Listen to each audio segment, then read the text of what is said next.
بسم اللہ الرحمن الرحیم۔ تاجدار دو عالم حضرت محمد صلی اللہ علیہ وسلم میدان جنگ میں مشرکین مکہ تو 12 شوال سن 3 ہجری بدھ کے دن ہی مدینہ کے قریب پہنچ کر کوہ احد پر اپنا پڑاؤ ڈال چکے تھے، مگر حضور اکرم صلی اللہ علیہ وسلم 14 شوال سن 3 ہجری بعد نماز جمعہ مدینہ سے روانہ ہوئے،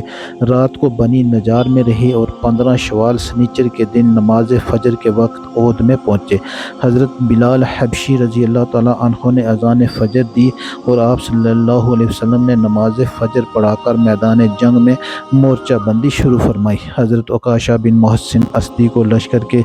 دایاں بازو پر اور حضرت ابو سلمہ بن عبد الاسد مخزومی کو بایاں بازو پر اور حضرت ابو عبیدہ بن جرہ و حضرت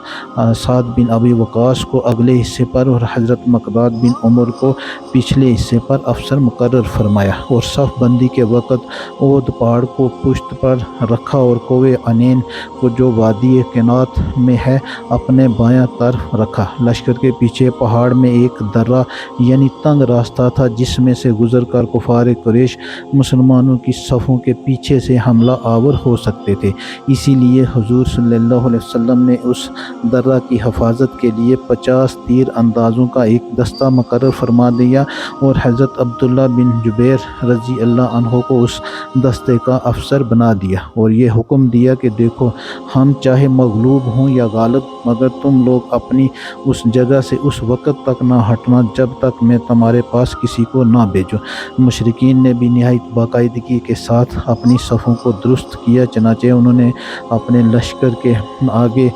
خالد بن ولید کو اور پیچھے عکرمہ بن ابو جہل کو افسر بنا دیا۔ سواروں کا دستہ صفوان بن امیہ کی کمان میں تھا، تیر اندازوں کا دستہ الگ تھا جن کا سردار عبداللہ بن رابعہ تھا، اور پورے لشکر کا علم بردار طلحہ بن ابو طلحہ تھا جو قبیلہ بنی عبدالدار کا ایک آدمی تھا۔ حضور صلی اللہ علیہ وسلم نے جب دیکھا کہ پورے لشکر کفار کا علم بردار قبیلہ بنی عبدالدار کا ایک شخص ہے، تو آپ صلی اللہ علیہ وسلم نے بھی اسلامی لشکر کا جھنڈا حضرت مصعب بن عمیر رضی اللہ تعالیٰ کو عطا فرمایا جو قبیلہ بنو عبدالدار سے تعلق رکھتے تھے۔